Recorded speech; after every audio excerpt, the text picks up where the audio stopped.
how to change Snapchat notification sound. So if you want to change your Snapchat notification sound, then what you need to do is you need to just find your Snapchat application at first, tap and hold on to it, and then go with the app info.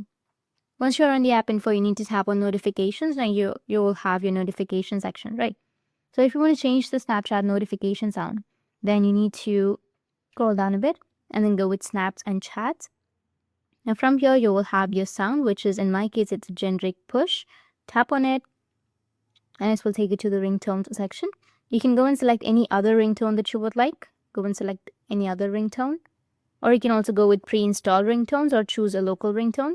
Tap on it and then select from your music if you want to add a custom ringtone or go with pre-installed. And here you will have all of the ringtones. You can go and select any one of these and then apply.